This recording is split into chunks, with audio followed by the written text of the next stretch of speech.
A vinda do Senhor está muito próxima, né?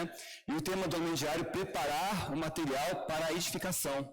Então, a cada mensagem que nós ouvimos, o intuito é que nós possamos ser preparados cada vez mais para poder edificar a casa de Deus, para poder edificar a igreja. Não só nós, mas também preparar cada irmão, preparar cada pessoa, para que possa ser uma pedra útil na edificação na igreja, né? O tema dessa semana é a caminho da cruz, da morte e da ressurreição. É um tema muito bom, muito propício para o primeiro dia da semana, para o Parte do Pão, né, que fala da morte e ressurreição do Senhor. Mas, estudando essa semana dessa mensagem, nós sabemos que o Senhor passou pela cruz, o Senhor tomou a cruz, o Senhor sofreu, o Senhor morreu e o Senhor ressuscitou. Agora, o sentimento hoje não é apenas contar essa história, porque eu creio que todos nós que estamos aqui, cremos no Senhor, já sabemos dessa história, não é verdade? Nosso sentimento é o quê? É passar por essa história da cruz do Senhor, da morte e da ressurreição, extraindo experiências para o nosso viver diário, né? Nós sabemos que o Senhor passou pela morte e ressurreição. Aí eu me pergunto essa semana também, o quanto cada um de nós está disposto a tomar a cruz, a seguir o caminho da cruz, a passar pela morte, para depois ter a ressurreição, não é verdade? Muitas vezes a gente quer pular uma etapa, a gente quer chegar logo na ressurreição. Só que é importante nós pedimos graça do Senhor para poder tomar a cruz, para poder mortificar o nosso velho homem, para poder matar a nossa vida da alma, a ponto do Senhor ressurgir no nosso espírito, no nosso ser, no nosso dia diário, né? Senhor Jesus, vamos ler Mateus capítulo 16, versículo 21, que diz assim: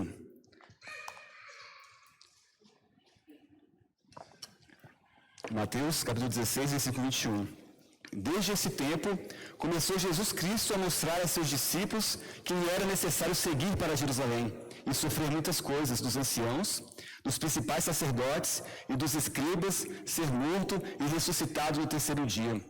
Então aqui o Senhor já estava preparando seus discípulos para o que ia acontecer, que ele ia precisar passar por esse caminho para poder ressuscitar e ser um Espírito que hoje habita em cada um de nós, para que nós pudéssemos viver pelo Espírito.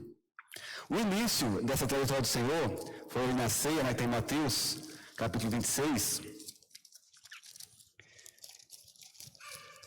Mateus, capítulo 26. No versículo 20. Aqui começa toda a trajetória da crucificação do Senhor, né? Ali quando é indicado o traidor, que foi Judas, né? Mateus 26, versículo 20. Chegada a tarde, pôs-se ele à mesa com os 12 discípulos, e enquanto comiam, declarou Jesus: em verdade vos digo, que um dentre vós me trairá. E eles, muitíssimo contristados, começaram um por um a perguntar-lhe: porventura sou eu, Senhor? E ele respondeu: o que mete comigo a mão no prato, esse me trairá. O Filho do Homem vai, como está escrito a seu respeito, mas ai daquele por intermédio de quem o Filho do Homem está sendo traído. Melhor lhe fora não haver nascido. Então Judas, que o traía, perguntou: acaso sou eu, mestre? Respondeu-lhe Jesus: tu dissestes. Então, nesse momento que Judas saiu para poder entregar ao Senhor, aqui começa aquele processo de glorificação do Senhor. Ali ele vai iniciar o caminho da cruz do Senhor, o caminho da morte e da ressurreição. E nós precisamos tocar nesses pontos, porque Judas entregou o Senhor aqui por 30 moedas de prata, né? Porque quando ele viu que iam matar o Senhor, que era um sangue inocente, ele teve remorso. Ele quis devolver as moedas, mas não conseguiu. Está aqui em Mateus, no versículo 27, versículo 3. Então Judas, o que o traiu, vendo que Jesus fora condenado, tocado de remorso, devolveu as 30 moedas de prata aos principais sacerdotes e aos anciãos, dizendo: pequei traindo sangue inocente. Eles, porém, responderam: que nos importa? Isso é contigo. Aqui é o primeiro ponto que eu quero tocar para os irmãos em relação à nossa postura diante do Senhor. Claro que Judas aqui, ele teve remorso, né? Ele se suicidou depois, né? Mas nós temos o Espírito, e o Senhor está nos conduzindo. Mas aqui, Satanás, ele tenta instigar as pessoas a cometer pecado, tenta nos instigar a não buscar o Senhor, tenta nos instigar a não ser fiel ao Senhor. E aqui no final, olha só a postura, né, dos fariseus, né? No 27, versículo 4. Pequei tendo sangue inocente, eles porém responderam, que nos importa, isso é contigo. Então Satanás, ele tenta nos fazer cair, nos conduzir a pecado, e quando a gente cai, o que Satanás faz? Isso é contigo. Não tem nada a ver com isso. Satanás, ele abandona, né? Irmãos, a gente vê muito Judas traindo o Senhor por 30 moedas de prata, como sendo algo distante. Mas no nosso viver diário, quantas vezes a gente não entrega o nosso Senhor por coisas menores, às vezes, né? A gente entrega o desfrute do Senhor, o Espírito que tem em nós, troca por outras coisas e muitas vezes ele perdemos o desfrute do Senhor. Então que isso sirva de lição para que a gente possa ser fiel ao Senhor. Seguindo aqui a trajetória do Senhor, outro ponto muito importante é a questão da oração do Senhor em Getsemane. Eu não conheço ali em Jerusalém, em Israel, mas um lugar que eu queria muito conhecer era o Getsemane. Porque ali, para mim, é um dos momentos mais preciosos em relação a esse caminho da cruz do Senhor. Porque aqui ele está se preparando para o que ele ia sofrer, né? Mateus capítulo 26, versículo 36. Em seguida foi Jesus com eles a um lugar chamado Getsemane e disse a seus discípulos, assentai-vos aqui enquanto eu vou ali orar. E levando consigo a Pedro e aos 2 filhos de Zebedeu, começou a entristecer-se e angustiar-se. Então aqui o Senhor começou a ficar angustiado e triste, porque estava chegando a hora, né? Então lhes disse, a minha alma está profundamente triste até a morte, ficai aqui e vigiai comigo. Adiantando-se um pouco, prostrou-se sobre o seu rosto, orando e dizendo, meu Pai, se possível, passe de mim esse cálice. Todavia não seja como eu quero, e sim como tu queres. Então esse é o coração do Senhor. O Senhor veio com uma missão, veio para morrer por causa de nós. Ele foi fiel ao Senhor. Mas ele pediu ainda, se possível, passe de mim esse cálice, mas seja como tu quer e não como eu quero. Então essa aqui é uma lição de oração para a gente. Não que a gente não possa pedir as coisas para o Senhor, mas sempre, Senhor, seja como tu quer e não como eu quero. Podemos pedir, o Senhor, ele nos ouve, né? Mas, Senhor, a sua vontade, para mim, é a melhor de todas. Nós não sabemos orar como convém, né? A gente não sabe o que é melhor. A gente tem uma ideia do que é melhor para mim ou para vocês. Mas o Senhor sabe o que é melhor para cada um de nós. Então, seja feita a tua vontade, né? Aí, e voltando para os discípulos, achou-os dormindo e disse a Pedro, então, nem uma hora pudesse vós vigiar comigo? Vigiai e orai, para que não entreis em tentação. O espírito, na verdade, está pronto, mas a carne é fraca. Agora aqui eu estou no ponto em relação à oração, irmãos. Como o nosso natural, ele é forte em agir em si mesmo. Mas no tocante, né, à oração, como nós somos falhos ainda, né, em relação à oração. O Pedro, né, que nesse momento não conseguia orar, que pegou no sono, momentos depois a gente vai ver, ele teve força de arrancar a orelha de um soldado. Ele não conseguia orar, estava cansado. Mas o ímpeto ali de querer ajudar o Senhor, como ele achava melhor, ele teve. Irmãos, nessa situação que o Senhor ia se entregar para a crucificação, o que os discípulos poderiam fazer por ele, pelo Senhor? Porque aqui, os discípulos iam salvar o Senhor e esconder o Senhor para não ser crucificado? Não tinha o que fazer. Então o Senhor pediu uma coisa, ora e vigia. Porque a oração que vai dar graça, que vai suportar, vai sustentar ali, para que o Senhor pudesse passar pela crucificação. Né? O que eu quero dizer com isso, irmãos? Muitas vezes, tem situações que a gente não consegue ajudar as pessoas. A gente não consegue. Tem situações que é impossível eu fazer algo para ajudar. No entanto, a oração vai chegar até aquela pessoa. A oração vai dar graça para a pessoa, ou para o irmão. Por isso é muito importante esse encargo.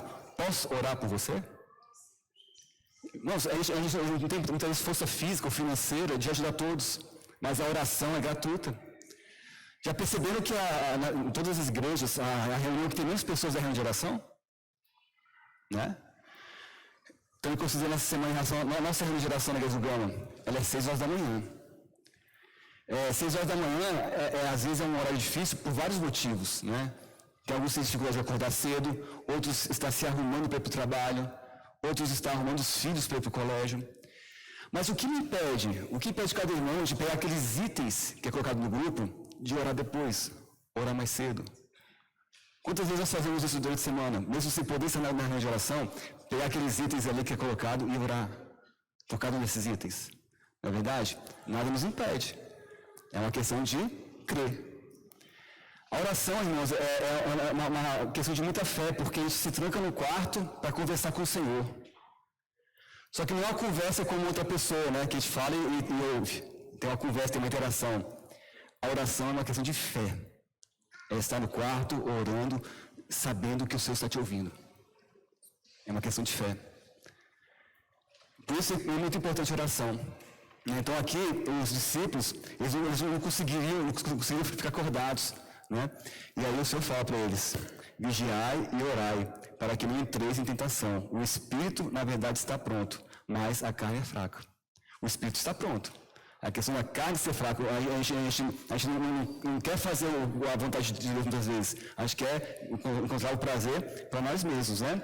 Então, esse encorajamento você pode ter mais encargo pela oração, tá? Orar, ter fé, que a oração é importante. Mesmo que não possa estar na reunião de oração, orar pelos itens da igreja, orar por cada santo do seu FCM, né? A questão da apacentamento é importante, né? Porque a gente vai lá na pessoa e vê a situação da pessoa e pode orar pelos itens que ela está precisando também, né? Então, esse encargo por oração, a gente tem que manter firme em cada um de nós, né? Aí, seguindo aqui em Mateus, né, no capítulo 26, do versículo 47, aqui é o momento que Jesus é preso, né? Falava ele ainda, e eis que chegou Judas, um dos 12, e com ele grande turba com espada e porretes, vinda da parte dos principais sacerdotes e dos anciãos do povo. Ora, o traidor lhes tinha dado este sinal: aquele a quem eu beijar é esse, prendei-o. E logo aproximando-se de Jesus, lhe disse: salve, mestre, e o beijou. O Senhor foi saído com um beijo. Jesus, porém, lhe disse: amigo, para que vieste? Nisso, aproximando-se ele, deitaram as mãos em Jesus e o prenderam. Olha só, e eis que um dos que estavam com Jesus, estendendo a mão, sacou a espada e, golpeando o servo do sumo sacerdote, cortou-lhe a orelha. Então aqui, Pedro não conseguiu orar ali, dormiu, mas ele pegou e atacou um soldado, cortou a orelha. Agiu no seu natural, né? Muitas vezes nós queremos até ajudar o Senhor no nosso natural, mas pode ferir alguém, né? Agir no nosso natural. É uma coisa boa, defendendo o Senhor para você não ser preso, mas machucou alguém. Já o Senhor foi lá depois e o curou, o soldado, né? Então, por isso que é importante a gente estar em oração, buscando fazer a vontade do Senhor, e não a nossa como a gente quer, né? Versículo 52. Então Jesus lhe disse: embainha a tua espada, pois todos os que lançam a mão da espada, a espada perecerão. Então aqui fala a prisão de Jesus, então aqui Jesus foi preso, né, e foi levado para onde? Para o Sinédrio, ali onde ele passou pelo julgamento. E a questão do julgamento do Senhor é interessante porque ali os fariseus estavam procurando motivos para poder condenar o Senhor. E o motivo que eles acharam foi quando o Senhor assumiu que era de fato o Filho de Deus. Só que não estava mentindo, né? Ele estava falando a verdade. Então o Senhor foi condenado ali injustamente. O ponto também que eu tocar em relação a essa passagem: quando nós lidamos com as questões do mundo, com pessoas do mundo, nosso viver social, nosso viver profissional, muitas vezes nós nos deparamos com situações onde somos injustiçados, né? E nós não podemos cair no erro de querer agir como as pessoas querem para poder ser aceito pelas pessoas, porque o mundo vai nos rejeitar, né? Então temos que vigiar e orar e perceber que nós vamos ser julgados, né, pelas nossas posturas diante do Senhor, mas temos que ser firmes ali em relação a buscar o Senhor e expressar o Senhor também, né, dar um bom testemunho do Senhor. Então, Mateus capítulo 26, versículo 59. Ora, os principais sacerdotes e todo o sinédrio procuravam algum testemunho falso contra Jesus, a fim de condenar à morte. E não acharam, apesar de terem apresentado muitas testemunhas falsas, mas afinal compareceram dos afirmandos. Ele disse: posso destruir o santuário de Deus e reedificá-lo em 3 dias. E levantando-se o sumo sacerdote, perguntou a Jesus: nada respondes ao que estes depõem contra ti? Jesus, porém, guardou o silêncio, e o sumo sacerdote lhe disse: eu te conjuro pelo Deus vivo, que nos diga se tu és o Cristo, o Filho de Deus. Respondeu-lhe Jesus: tu o disseste. Entretanto, eu vos declaro que desde agora vereis o Filho do Homem assentado à direita do Todo-Poderoso e vindo sobre as nuvens do céu. Então o sumo sacerdote rasgou as suas vestes, dizendo: blasfemou. Que necessidade mais temos de testemunhas? Então aqui o Senhor falou a verdade e foi julgado, né, por falar a verdade. Então foi condenado injustamente. A cruz do Senhor, né, foi injusta, mas ele precisava fazer isso para nos salvar. Em Mateus 27, também um ponto que mostra bem a hipocrisia, né, dos fariseus, porque os fariseus eles não podiam matar Jesus, porque eles eram religiosos. Então eles não podiam executar a sentença de morte, né? Então o que eles fizeram, no capítulo 27, ao romper o dia, todos os principais sacerdotes e anciãos do povo entraram em conselho contra Jesus para o matarem. E amarrando-o, levaram-no e entregaram ao governador Pilatos. Então aqui a gente vê a tamanha hipocrisia, né? Eu não vou matar, mas vou entregar, né? Irmãos, o coração, cuidado com o coração. Por mais que a gente não execute o mal, se a gente tem esse coração, né, a gente já está ali perdendo o contato com o Senhor, perdendo ali o desfrute do Senhor, perdendo ali a presença do Senhor. Então aqui eles entregaram para Pilatos, né? E depois o Senhor foi ser crucificado, né? Aí o Senhor ele passou a questão de Getsemane, a ceia do Senhor, né? Ele orou, se preparou para a crucificação. E aí chegou a hora da crucificação, né? Vamos ver também Mateus capítulo 27, versículo 33. E chegando a um lugar chamado Gólgota, que significa lugar de caveira, deram-lhe a beber vinho com fel, mas ele, provando, não quis beber. Depois de o crucificarem, repartiram entre si as suas vestes, tirando a sorte, e assentados ali o guardavam. Por cima da sua cabeça puseram escrita a sua acusação: este é Jesus, o Rei dos Judeus. E foram crucificados com ele 2 ladrões, um à sua direita e o outro à sua esquerda. Os que iam passando blasfemavam dele, meneando a cabeça e dizendo: tu que destróis o santuário em 3 dias, reedificas, salva-te a ti mesmo, se és filho de Deus, e desce da cruz. Senhor Jesus, que o Senhor possa nos dar esse coração de passar pela crucificação, passar pela cruz. Quem já passou por isso sabe o que é quando você procura fazer a vontade do Senhor, você procura expressar o Senhor, mas no entanto as pessoas falam mal de você, né? As pessoas falam mal do seu Senhor, falam mal do nosso Senhor, né? Procuram adorar outros ídolos, mas a postura do Senhor aqui foi de amor, né? Ele ficou quietinho, foi obediente a Deus para morrer, para passar pela crucificação. Muitas vezes, no nosso dia diário, nós precisamos entregar a nossa alma para o Senhor nos dar sustentação para não cair em indignação e ira, né? A gente ama o Senhor. Quem ama o Senhor aqui diz amém. Amém. E é ruim quando falam mal de alguém que a gente ama, não é verdade? Principalmente o Senhor que tanto fez por nós. Irmãos, mas se isso acontecer no nosso dia diário, tome a cruz. Senhor Jesus, não sabe o que estão fazendo. Ora, deixe o Senhor, a justiça do Senhor prevalecer em cada momento. Não deixe de discutir religião, discutir doutrinas. Apenas se volte para o Senhor, tome a cruz. Com certeza o Senhor sabe do seu coração, sabe do meu coração, e Ele vai estar lhe julgando. Amém? Seguindo no versículo 41, de igual modo os principais sacerdotes com os escribas e anciãos escarnecendo diziam, salvou os outros, assim mesmo não pode salvar-se? É rei de Israel, desça da cruz e cremos nele. Olha só a tentação, o Senhor tinha poder para isso, né, para descer da cruz, para se salvar, mas ele estava sendo fiel a Deus, fiel ao Pai. Nós temos que escolher de ser fiel ao Senhor, tomar a cruz geralmente. Confiou em Deus, pois venha livrá-lo agora. Se de fato lhe quer bem, por que disse sou filho de Deus? E os mesmos impropérios lhe diziam também os ladrões que haviam sido crucificados com ele. Então esse aqui foi o primeiro momento ali da crucificação. Ali onde o Senhor sofreu, né? O Senhor ali sofreu muitas dores, né? Foi maltratado. O Senhor foi muito maltratado para poder passar pela crucificação. Mas teve um momento depois, que foi o momento em que o Senhor mais sofreu, que foi aqui no versículo 45. Desde a hora sexta até a hora nona, houve trevas sobre toda a terra. Por volta da hora nona, clamou Jesus em alta voz, dizendo, Eli, Eli, lama sabachthani, o que quer dizer, Deus meu, Deus meu, Deus meu, por que me desamparaste? Nesse momento em que houve trevas, em que Deus deixou Jesus sozinho, naquele momento o Senhor Jesus Cristo estava levando todos os pecados da humanidade. E por que Deus saiu da presença de Jesus? É porque Deus é santo. Deus não tem parte com o pecado.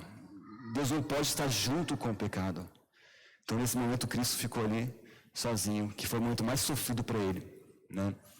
Cremos que quando o Senhor sofria na carne ali, a coroa de espinho, sendo sangue, né? Chicotadas, vários tipos de agressões, ali com a presença de Deus, ele estava sendo sustentado. Então não foi tão sofrido quanto o momento que Deus o deixou sozinho pelo pecado. Aí, essa semana, contando essa passagem, foi o momento que eu mais temia assim ao Senhor. Porque, olha o perigo do pecado.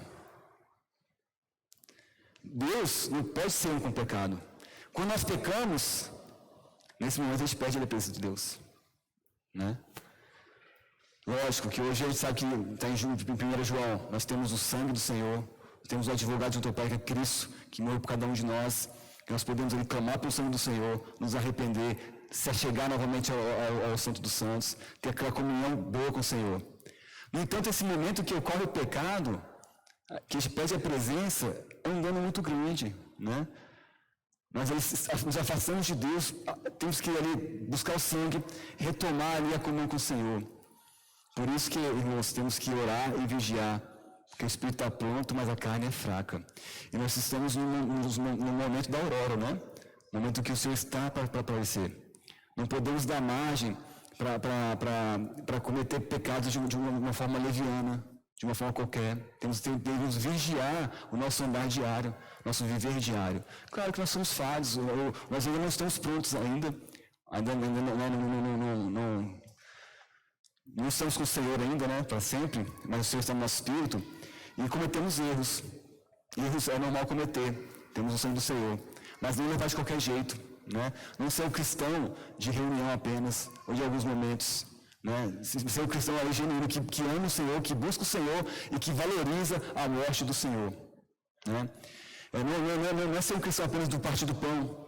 Domingo eu estou aqui, me derramo, ceio com os irmãos, como pão, que representa o corpo de Cristo, o sangue para me redimir os pecados, aí saio ali fora e pronto, agora vou relaxar. Irmãos, o Senhor está voltando. Está muito próximo. Não só a questão pessoal nossa, espiritual de desfrute, mas cada irmão aqui que faz parte do corpo de Cristo, que está sendo edificado, que está edificando a igreja, precisa de cada um de nós. Então, quando eu cometo erro, a minha esposa sofre, os irmãos sofrem, né? Então, por isso, nós temos que ter esse compromisso de orar e buscar a palavra do Senhor diariamente, constantemente, para que o Senhor possa estar nos fortificando e nos fortalecendo, né? Seguindo aqui no versículo 47 do capítulo 27, e alguns dos que ali estavam ouvindo isso diziam, ele clama por Elias. E logo um deles correu a buscar uma esponja e tendo embebido de vinagre e colocado na ponta de um caniço, deu-lhes de beber. Então aqui segue a sequência, né, da morte do Senhor. Versículo 51. Eis que o véu do santuário rasgou em duas partes, de alto a baixo, tremeu a terra, fenderam as rochas, abriram-se os sepulcros, e muitos corpos de santos que dormiam ressuscitaram.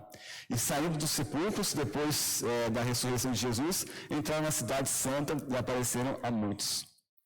O centurião e os que com ele guardavam Jesus, vendo o terremoto e tudo o que se passava, ficaram possuídos de grande temor e disseram: verdadeiramente és o Filho de Deus.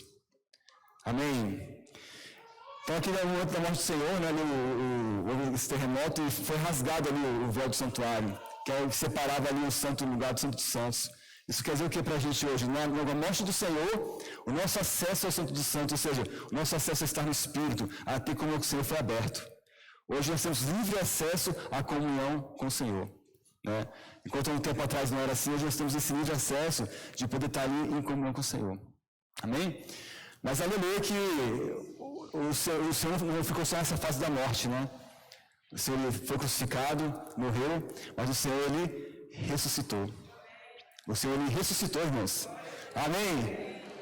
A ressurreição do Senhor não é algo pouco, irmãos. O Senhor ele ressuscitou. Senhor Jesus. Senhor Jesus.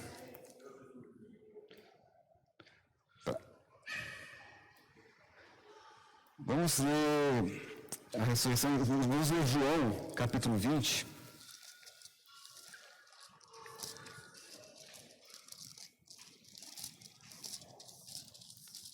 João, capítulo 20, do versículo 1 até o 9, aqui fala sobre a ressurreição do Senhor.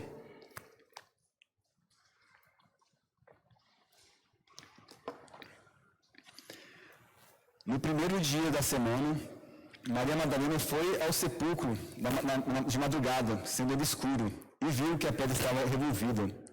Então correu e foi ter com Simão Pedro e com o outro discípulo, a quem Jesus amava, e disse-lhes: tiraram do sepulcro o Senhor e não sabemos onde puseram. Saiu, pois, Pedro e o outro discípulo e foram ao sepulcro.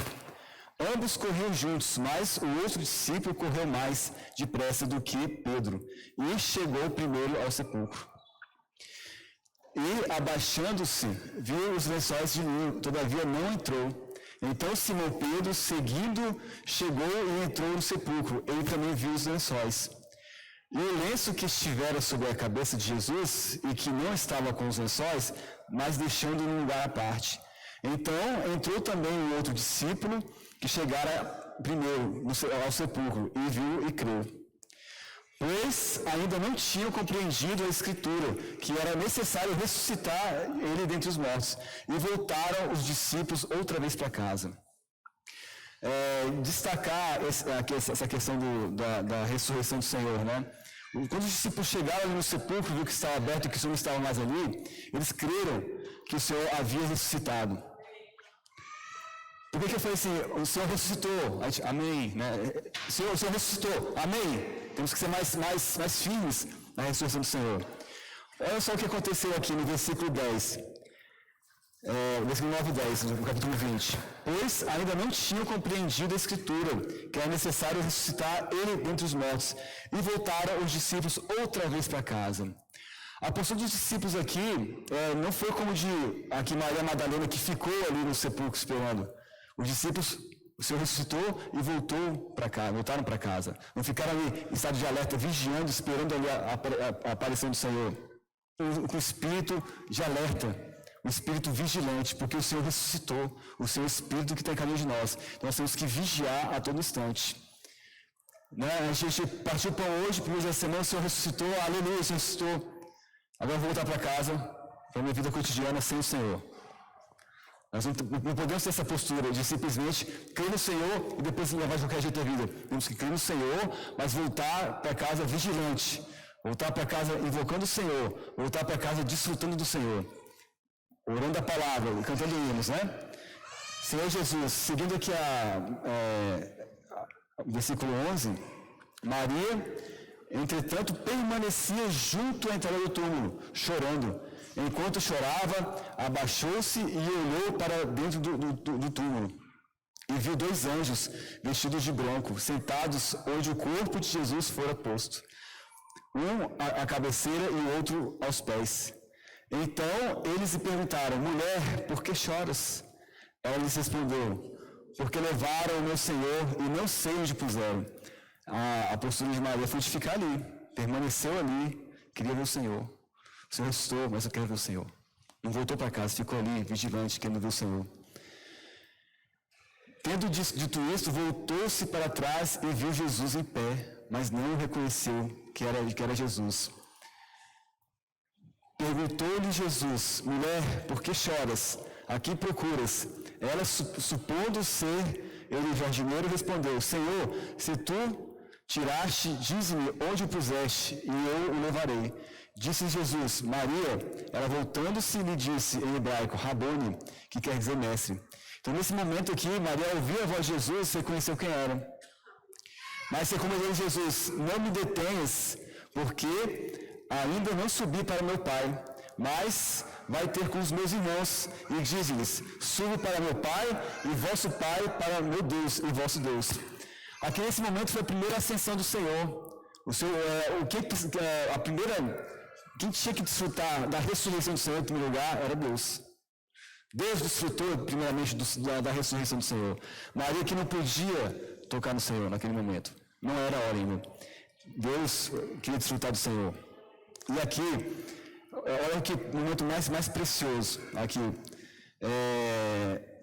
Não me detenhas, porque ainda não subi para meu Pai, mas vai ter com meus irmãos. Nesse momento, Jesus passa a chamar os discípulos de irmãos. Irmãos, nós ganhamos a vida do Senhor. O Senhor também é nosso irmão.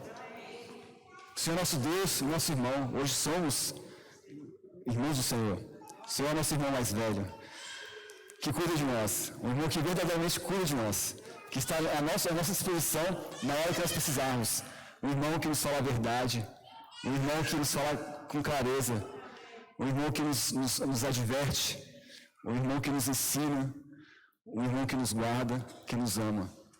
Jesus é esse nosso irmão. Subo para meu Pai e vosso Pai. Deus também é nosso Pai. Para meu Deus e vosso Deus. Nós temos um Deus e Pai. E temos o Senhor que nos conduz. Senhor Jesus. Então aqui foi a primeira ascensão do Senhor, onde ele foi de forma oculta, né, para ter a comunhão com Deus, né? Senhor Jesus. Outro ponto interessante que eu quero tocar com os irmãos também é a questão da importância de nós estarmos junto com os irmãos, junto com a igreja.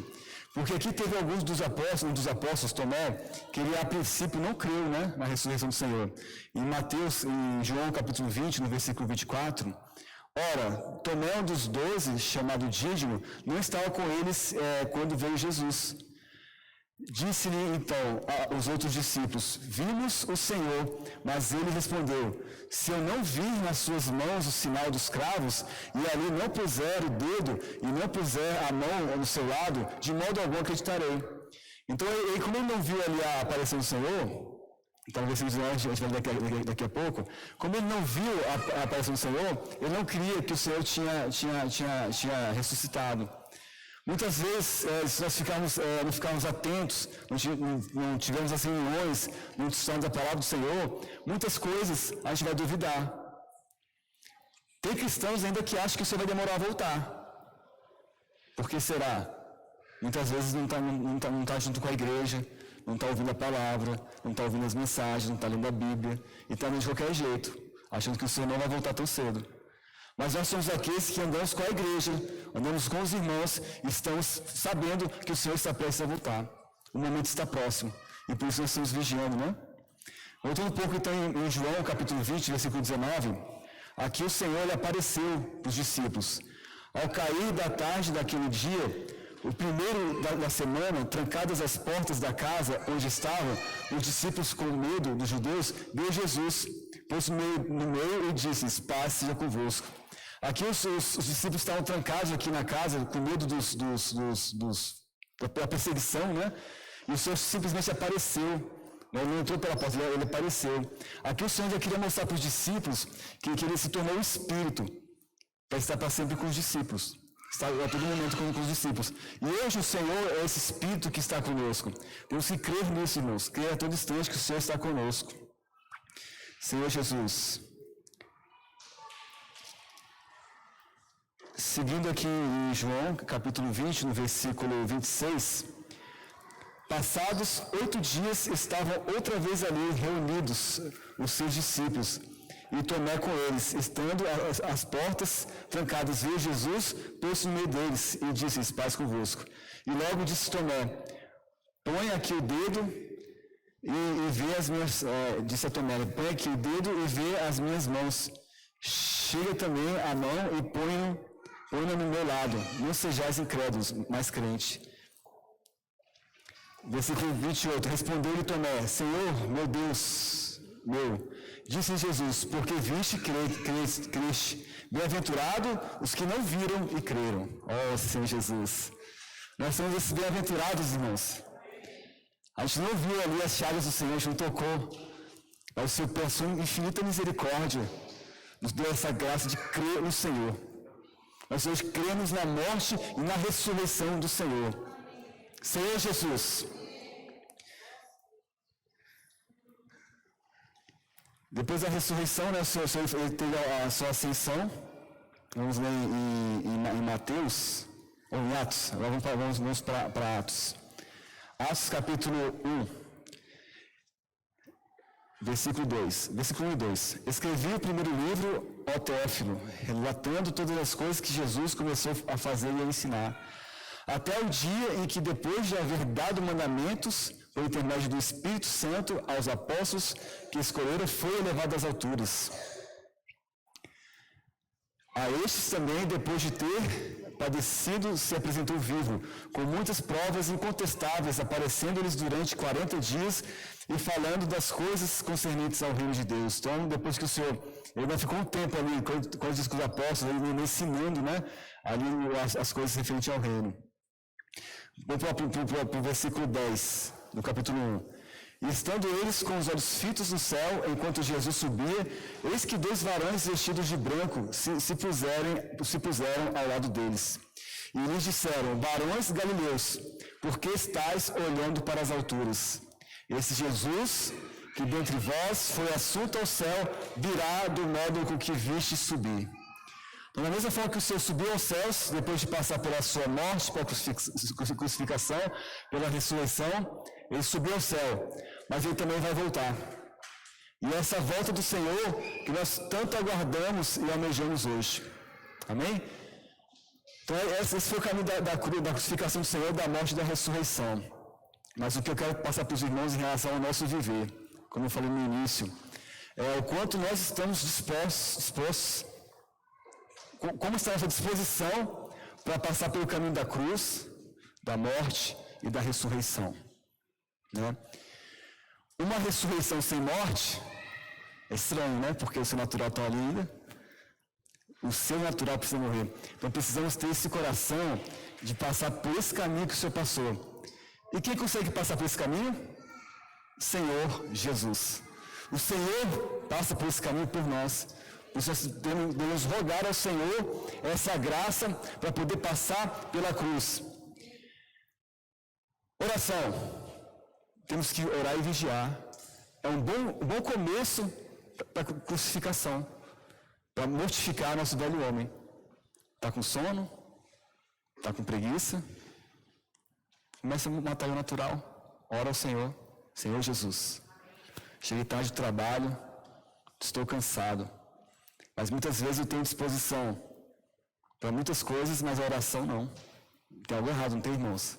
Natural, muito forte ainda. Não tem cargo para oração? Irmãos, pega um salmo, os versículos, começa a ler, ora a ler. Eu já fiz isso uns dias atrás, pegar os salmos, começar a ler aqui salmos de Davi. Porque aqui não passa perseguição como Davi passou, né? Lê, ora lê. Vocês vão perceber como a oração vai fluindo, como a oração vai surgindo. Daqui a pouco vocês vão estar orando por toda a igreja. De tanta vida, tanto encargo que ganha o coração, né? Como eu falei, só um pequeno resumo, muitas vezes nós não conseguimos ajudar um irmão que está longe de você durante a semana. Você está no seu trabalho longe, o irmão está em outro lugar, mas aí você ora por esse irmão, né? Daqui a pouco você está mandando uma mensagem, daqui a pouco você está tendo comunhão com o irmão, né? Então vamos pegar com mais firmeza a oração, amém, irmãos? Orar bastante para que a gente possa passar pela morte, pela crucificação. Antes de ir para sofrer a crucificação, o Senhor fez o quê? Orou no Getsemane.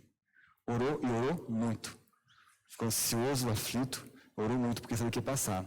Então, antes de tudo, oração. Se a gente quer passar bem pela cruz, nem assim, porque a gente vai sofrer, mas o Senhor dá graça, né? Precisamos o quê? Oração. Oração. Tem um novo começo com oração. Se já ora, muito bom, ora mais, né? Exercitar mais a oração, a leitura da palavra, para que a gente possa passar por esse caminho, amém? Jesus é o Senhor.